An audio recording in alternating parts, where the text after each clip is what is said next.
నేనెప్పుడు డబ్బు రికార్డుల కోసం సినిమాలు చేయలేదు. సగటు మనిషిగా బ్రతకడమే ఎప్పుడూ నాకిష్టం. గత ప్రభుత్వం భీమ్లా నాయక్ చిత్రం టికెట్ ధర 10 రూపాయలకి తగ్గించింది. అప్పుడు ఒక్క పిలుపుతో అభిమానులు అండగా నిలిచారు అని పవన్ కళ్యాణ్ అన్నారు. దాదాపు నేను 96 లో నా మొదటి సినిమా అక్కడమ్మాయికిడబ్బాయి. ఇది 2025 అంటే ఆల్మోస్ట్ 29 to 30 years. అంటే దాదాపు 29-30 సంవత్సరాలు నేను చిత్ర పరిశ్రమకు వచ్చి. ఎలా ఉంది అంటే నాకే తెలియదు, అలా కాలం ఇట్లా అయిపోయింది. కానీ కొంత వయసు పెరిగిందేమో కానీ గుండెల్లో చావు ఇంకా చావులకే బతికాం. ఇక్కడే సభలో సర్దార్ గబ్బర్ సింగ్ సినిమాకి మహబూబ్ నగర్ నుంచి వచ్చిన ఒక యువకుడి గురించి చెప్పాను, మన అభిమానులు ఒకటి గురించి చెప్పాను. అన్నా నువ్వేమి ఇవ్వదు, ఒక హిట్ ఇవ్వన్నా చాలని. ఆ రోజు నేను భగవంతుని కోరుకున్నాను, నా అభిమానుల కోసం, నా కోసం కాదు కానీ ఒక హిట్ ఉంటే బాగుంటుంది అని కోరుకున్నాను. అది హరీష్ శంకర్ గబ్బర్ సింగ్ వల్ల తిరిగి వచ్చింది. కానీ ఈ సినిమా చాలా డిఫికల్ట్ టైమ్స్లో చేశాను. ఇది సినిమాల మీద టెక్నీషియన్గా నేను ఉండి ఒక నిమిషం సినిమాలు కష్టంగా ఉండి, ఒక సినిమా చేయడం ఎంత కష్టమో, సినిమా చేయడం చాలా చాలా కష్టం. నేను మీతో పంచుకోదలుచుకున్నాను ఈ రోజున. మీకు సంబంధించి నేను మొదటి సినిమా నుంచి ఇప్పుడు దాకా జానీ సినిమా నేను చేసినప్పుడు అది ఫెయిల్ అయితే, ఆ సినిమా ఫ్లాప్ అయితే ఎలా ఉంది అంటే ఆ రోజు నా పరిస్థితి, వరుసగా హిట్లు కొట్టి కూడా ఒక్క సినిమా ఫ్లాప్ అయితే అందరూ మీరు వదలలేదు. నేను మీ గురించి ఎప్పుడు మాట్లాడతాను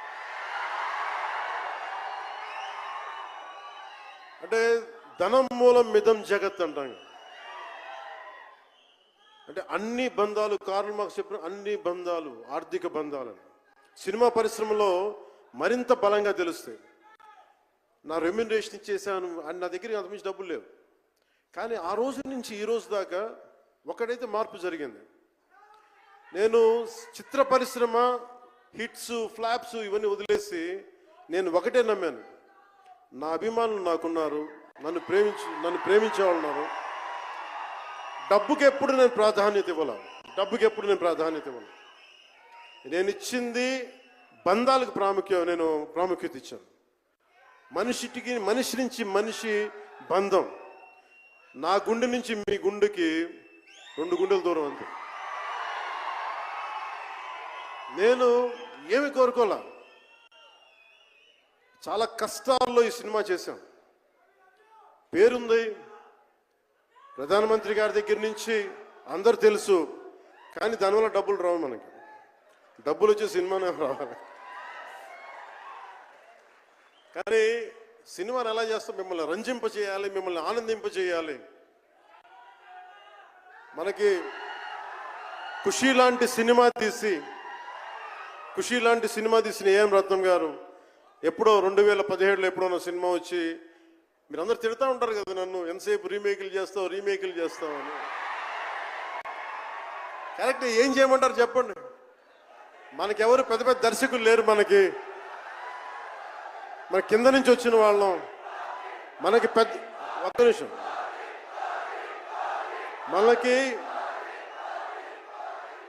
మన సినిమాల్ని చెప్తున్నా, ఓజీ సంతోషం, ఇది వీరా మీకు ఈ సినిమా గురించి చెప్తాను మీకు. అంటే మనకి దర్శకులు ఎవరు లేరు. నన్ను అందరూ కూడా ఈ రీమేక్ చేస్తే వీటితో పని అయిపోతే డబ్బులు వస్తాయి.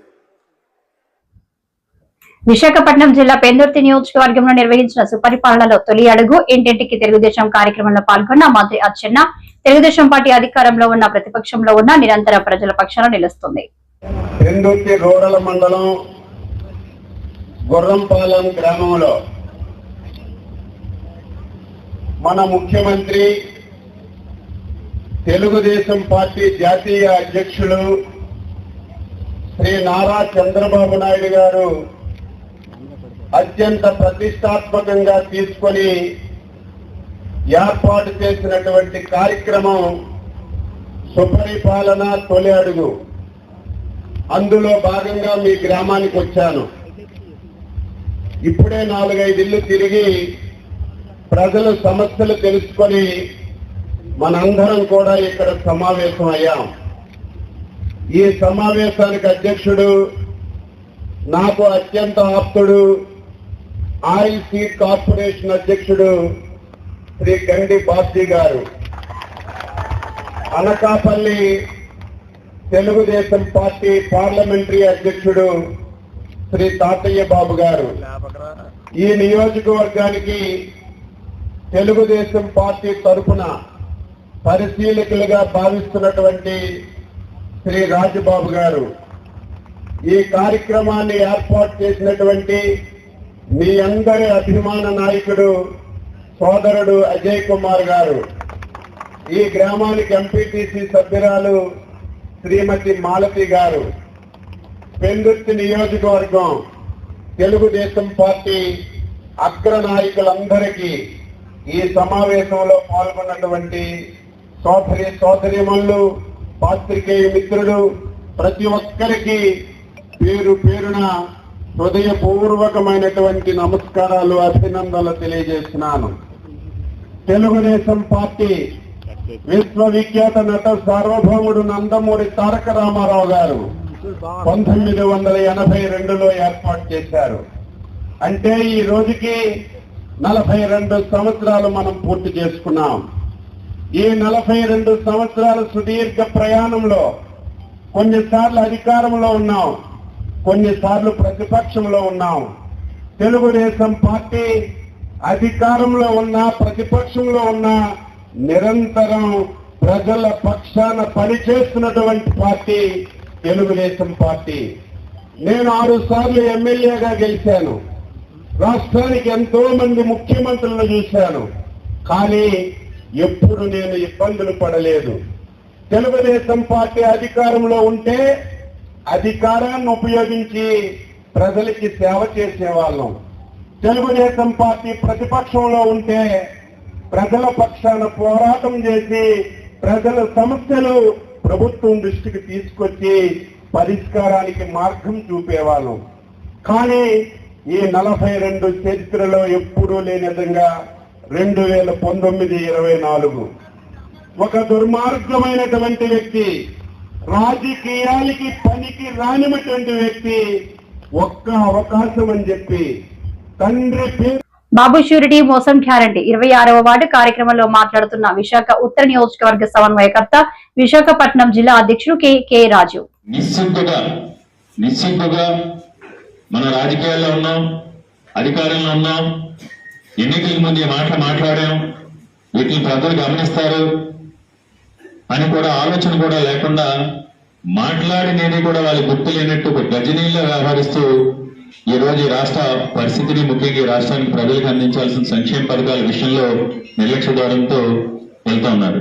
కాబట్టి గౌరవ మాజీ ముఖ్యమంత్రి వర్యులు శ్రీ వైఎస్ జగన్మోహన్ రెడ్డి గారి ఆదేశాల మేరకు రాష్ట్ర స్థాయిలో, జిల్లా స్థాయిలో, నియోజకవర్గ స్థాయిలో, ప్రతి వార్డు స్థాయిలో, గ్రామ స్థాయిలో అంటే అర్బన్ ఏరియాల్లో బూత్ స్థాయి వరకు కూడా బాబు షూరిటీ మోసం guarantee Chandrababu Naidu manifesto recalling అనే పేరుతో ఈ ప్రోగ్రాం డిజైన్ చేసి, ఈ ప్రోగ్రాం యొక్క ముఖ్య ఉద్దేశం ఎందుకంటే ప్రజలు ప్రశ్నిస్తేనే, ప్రజలు తిరగబడితేనే, ప్రజలకు ఈ కూటమి ప్రభుత్వం ఇచ్చిన హామీలపై మనం ప్రశ్నిస్తేనే వాళ్ళు ముందుకొచ్చి ఈ హామీలన్నీ కూడా అమలు చేస్తారు. దాని ద్వారా ప్రజలకు మనం మేలు చేసిన వాళ్ళు అవుతాం. ప్రజలు మన పోరాటాన్ని గుర్తించే దిశగా, తద్వారా మన పార్టీకి, మన నాయకుడికి గుర్తింపు తీసుకురావటమే. దాంతో పాటు ప్రజలకు మేలు చేయడం, ముఖ్యంగా ఈ ప్రభుత్వం మెడలు వంచి ప్రభుత్వంపై ఒత్తిడి తీసుకొచ్చి ప్రజలకు మేలు చేయడం ఈ కార్యక్రమం యొక్క ముఖ్య ఉద్దేశం. అందులో భాగంగా ఈ కార్యక్రమం నుంచి మనం ప్రతి బూత్ స్థాయిలోనే కూడా గ్రామ సభలు ఏర్పాటు చేసి, ఆ గ్రామ సభల ద్వారా చంద్రబాబు నాయుడు చేసిన మోసాల్ని ఎండగడుతూ మనం పోరాటం చేస్తే తప్పకుండా ప్రభుత్వం దిగివచ్చి ఏదైతే సూపర్ 6 పథకాలు ఉన్నాయో వాటన్నిటిని కూడా అమలు చేసేందుకు ముందుకు వస్తుంది. అదేవిధంగా ఇప్పుడు ఈ రోజు దానికి ఉదాహరణ 12 నెలలు పూర్తి చేసుకున్న సందర్భంగా చంద్రబాబు నాయుడు యొక్క ఆలోచన ధోరణి, వ్యక్తిత్వాన్ని కూడా ప్రజలు తెలియజేయాలనే ఉద్దేశంతో జగన్మోహన్ రెడ్డి గారి ఆదేశాల మేరకు మనం చేసిన వెన్నుపోటు దినం ఎంత సక్సెస్ అయిందో మనకు తెలుసు. వెన్నుపోటు దినం చేసిన తర్వాత వెంటనే చంద్రబాబు నాయుడు కూటమి ప్రభుత్వ నాయకులు దిగి వచ్చి జగన్మోహన్ రెడ్డి గారు తీసుకొచ్చిన అమ్మఒడి పథకానికి వాళ్ళ పేరు మార్చారు, మనకు తెలుసు, తల్లికి వందనం అనేది. దాన్ని అరకొరగా ఆయన 50% 60% అంటే వాళ్ళ నిబంధనలు ఏమి ఉండవన్నారు, కానీ నిబంధనలతోనే కొంత మేరకైనా ఆ పథకం ద్వారా కొంతమందికైనా లబ్ధి చేకూరింది. ఈరోజు జగన్మోహన్ రెడ్డి గారి ఆధ్వర్యంలో ఇంటర్మీడియట్ వరకు కూడా మన అమ్మఒడి ఇచ్చేవాళ్ళు, వాళ్ళు ఈ రోజు 10th క్లాస్కే పర్మిట్ చేశారు. నిబంధనలు వర్తించమని బాండ్లు రాశారు, ఆ బాండ్లు రాసిన వాళ్ళు కూడా ఈ రోజు వరకు ఇవ్వలేదు.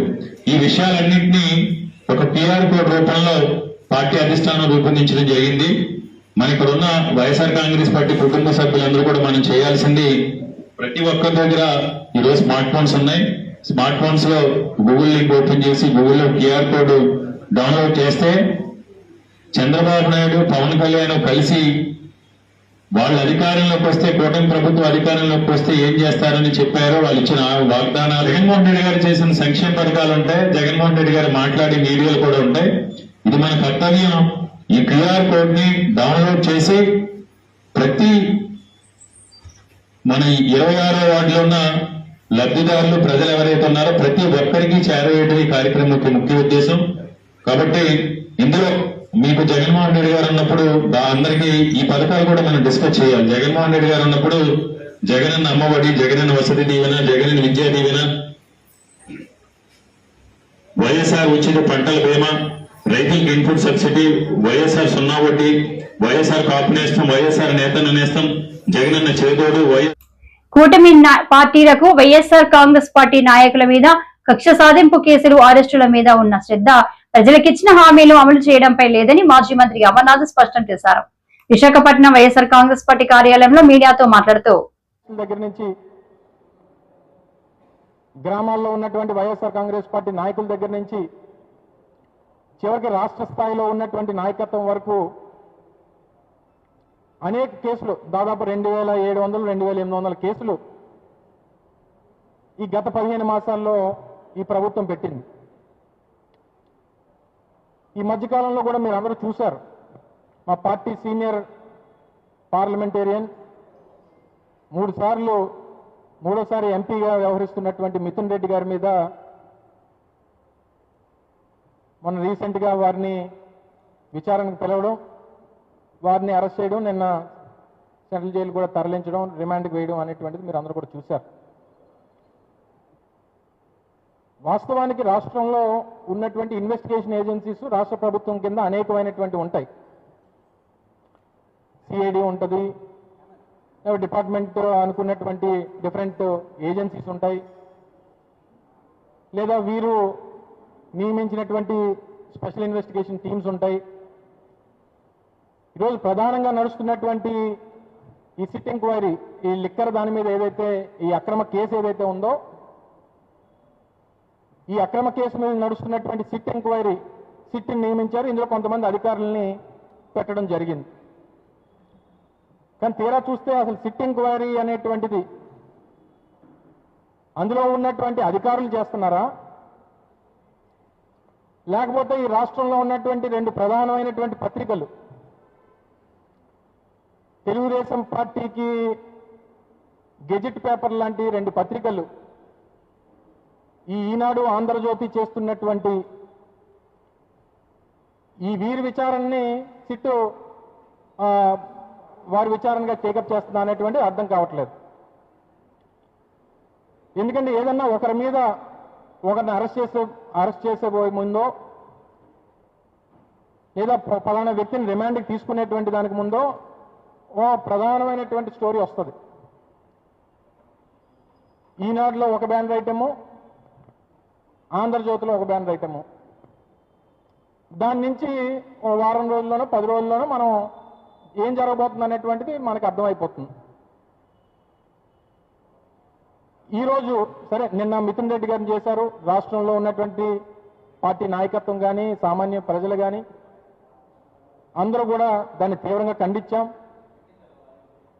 కావాలని కక్షపూరితమైనటువంటి కార్యక్రమాల్లో భాగంగా మా సీనియర్ పార్లమెంటేరియన్ అనేటువంటి మిథున్ రెడ్డి గారిని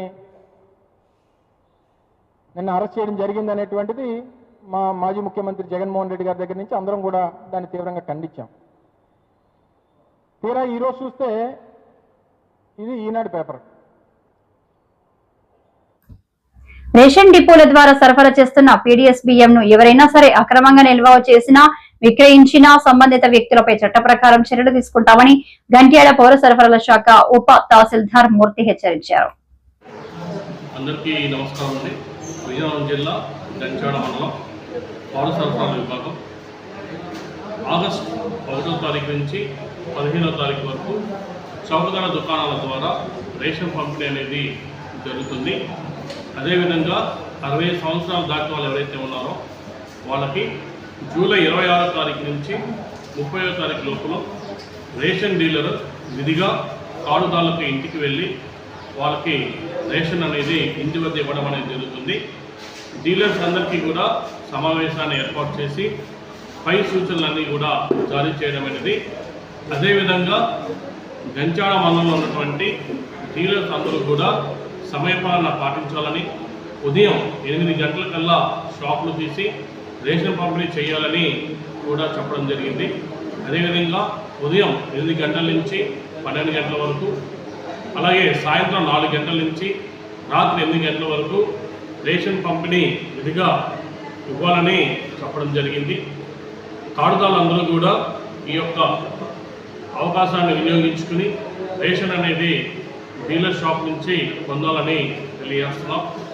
అలాగే కార్డుదారులందరూ కూడా ఇంకా ఎవరైతే ఈకేవైసీ చేయించుకోలేదో ఈకేవైసీ చేసుకునే వాళ్ళు డీలర్ వద్ద ఉన్న ఈ పాస్ మిషన్లో ఈకేవైసీ అనేది పూర్తి చేసుకోవాలి. అదేవిధంగా ఈ రేషన్ ఏదైతే బియ్యం తీసుకుంటున్నారో ఇది ఫోర్టిఫైడ్ రైస్ అండి.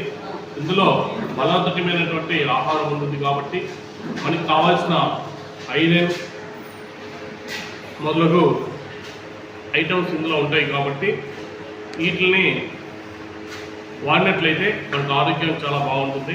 దయచేసి ఈ బియ్యాన్ని ఎవరు కూడా బయట అమ్మకూడదు, ఓన్లీ ఇంట్లోకి వినియోగాన్ని మాత్రమే వినియోగించాలనుకుంటున్నాం. ఇలా బయట అమ్మినా, నిల్వ చేసినా, రవాణా చేసినా వాళ్ళపైన చట్టపరంగా చర్యలు తీసుకోవడం అనేది జరుగుతుంది. అలాగే వారిపై క్రిమినల్ యాక్షన్ కూడా తీసుకోవడం అనేది జరుగుతుందని తెలియజేస్తున్నాం. Thank you. తిరుపతి జిల్లా నగరి నియోజకవర్గం పరిధిలో పుత్తూరు మున్సిపాలిటీలో బాబు షూరిటీ మోసం గ్యారంటీ కార్యక్రమంలో పాల్గొన్న మాజీ మంత్రి ఆర్కే రోజా, ఎమ్మెల్సీ వరద Kalyani, municipal chairman Haribabu, YSR Congress party కార్యకర్తలు మాజీ మంత్రి ఆర్కే రోజా మాట్లాడుతూ ఇటు మున్సిపాలిటీలో వార్డ్స్ లో అలా విలేజ్ లో పంచాయతీల వైజ్ గా వెళ్లి వారు ఎన్నికల ముందు ఏం చెప్పారు, ఎన్నికలైన తర్వాత ఏమైనా చేశారా లేదా మోసం చేశారా అనేది వాళ్ళందరికీ కూడా తెలియజేసి చైతన్యపరచాల్సిన బాధ్యత ఉంది.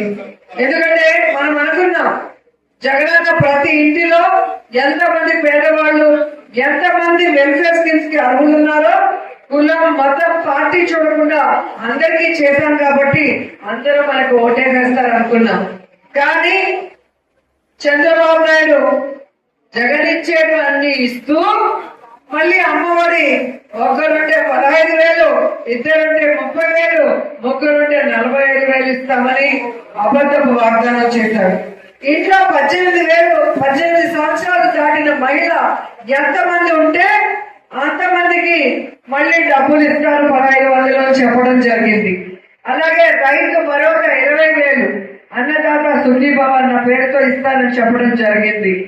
ఇలా ఎన్నో 143 వాగ్దానాలని మేనిఫెస్టోలో పొందుపరచడం జరిగింది. సూపర్ 6 లో అయితే ఆడవాళ్ళకి మరి రాష్ట్రం అంతా ఆనందంగా ఫ్రీగా తిరగచ్చు అని ఈ పెద్ద మనిషే పబ్లిక్ మీటింగ్ లో పబ్లిక్ గా అబద్ధం చెప్పాడు. ఈ రోజు ఏమంటారు, భయం వేస్తుంది, ఎలా చేయాలో తెలియటం లేదు, ఖజానాలో డబ్బు లేదు అంటాడు. నేను ఒకటే అడుగుతున్నాను చంద్రబాబు నాయుడు గారిని, నువ్వు దిగిపోయే రోజు 100 కోట్లే ఉండింది ఖజానాలో. జగన్మోహన్ రెడ్డి గారు ఏ రోజు ఖజానాలో డబ్బు లేదు, నాకు భయం వేస్తుంది, నాకు వణుకొస్తుంది, నేను చేయలేను అన్న మాట మాట్లాడలేదు. ఈ రాష్ట్రంలో ఎలా డబ్బులు సృష్టించాలి, ఏ విధంగా పేద ప్రజల కష్టాలు దూరం చేయాలి, ఎలా ఇచ్చిన వాగ్దానాన్ని నిలబెట్టుకోవాలన్న చిత్తశుద్ధితో ఆయన పరిపాలించాడు. కాబట్టి ప్రతి వాగ్దానాన్ని చెప్పిన డేట్ కి బటన్ నొక్కి ఒకేసారి రాష్ట్ర వ్యాప్తంగా ఉన్న లబ్ధిదారుల అకౌంట్ లోకి వేయడం జరిగింది. కానీ జగనన్న దిగిపోయే రోజు ఎన్ని వేల కోట్ల ఖజానాలో ఉన్నాయి. ఎలక్షన్ అయ్యా కూడా మన వాళ్ళకి డబ్బులు పడ్డాయిగా డ్వాక్రా అక్క చెల్లెళ్ళకి, రైతులకి. మరి జగనన్న అన్ని వేల కోట్లు పెట్టిన తర్వాత ఎందుకు మీరు బీదేడుపులు ఏడుస్తున్నారు అనేది ఫస్ట్. 3 సార్లు ముఖ్యమంత్రిగా చేసిన మీకు ప్రతిపక్ష నాయకుడిగా ఖజానాలో డబ్బుందా లేదా, మనం ఈ వాగ్దానాలు చేస్తే రేపు అధికారంలోకి వస్తే నెరవేర్చగలమా లేదా అన్న బుద్ధి జ్ఞానం మీకు లేదా అని చంద్రబాబు నాయుడు గారిని అడుగుతున్నా. విజయనగరం జిల్లా రాజాం నగర పంచాయతీ పరిధిలో గల రాజాం పట్టణం అత్యంత వేగంగా దినదినాభివృద్ధి చెందుతుంటే అధికారులు మాత్రం మొద్దు నిద్ర వేయడం లేదు. విజయనగరం జిల్లా రాజాం నగర పంచాయతీ పరిధిలో గల రాజాం పట్టణం అత్యంత వేగంగా దినదినాభివృద్ధి చెందుతుంటే అధికారులు మాత్రం మొద్దు నిద్ర వీడటం లేదు. సుమారు 25 కోట్లు వెచ్చించి రోడ్లు, కాలువలు అభివృద్ధి చేశామని డప్పు కొట్టుకుంటున్న అధికారులు, కూటమి ప్రభుత్వం చిన్న చినుకు పడిన తరువాత రాజాం ప్రధాన రహదారులు చూస్తే చాలు రాజాంను తాము ఎంత గొప్పగా తీర్చిదిద్ది మౌలిక సదుపాయాలు కల్పించామో వారికే అర్థమవుతుంది. చిన్నపాటి వర్షానికి ప్రధాన రహదారులన్నీ చెరువులను తలపిస్తాయి. బొబ్బులి కూడలిలో గాని, పాలకొండ రోడ్లో గాని, శ్రీకాకుళం రోడ్లో గాని వర్షపు నీరు రోడ్డుపై ప్రవహించడం తప్ప కాలువలోకి వెళ్లే పరిస్థితి లేదు. అంతేకాకుండా కాలువలో ప్రవహించే చెత్త చెదారంతో పాటు మురికి నీరు కూడా రోడ్డుపైనే ప్రవహించడం గమనార్హం. నగర పంచాయతీ అధికారులు, R&B అధికారులు అందిన కాడికి తమ జేబులు నింపుకుంటున్నారే తప్ప ప్రజల మౌలిక సదుపాయాలపై దృష్టి పెట్టడం లేదని చర్చించుకుంటున్నారు. ప్రజలు ఎన్ని ఇబ్బందులు పడుతున్నప్పటికీ అధికారులకు మాత్రం కనీసం చీమ కుట్టినట్లయినా లేకపోవడంతో రాజాం పట్టణ వాసులు అధికారులను బహిరంగంగా విమర్శిస్తున్నారు. ఇప్పటికైనా మేల్కొని కూటమి నాయకులు అధికారులపై దృష్టి సారించి వారి పనితీరును పరిశీలించి చర్యలు తీసుకోవాలని, మౌలిక సదుపాయాల కల్పనపై దృష్టి పెట్టాలని ప్రజలు విజ్ఞప్తి చేస్తున్నారు.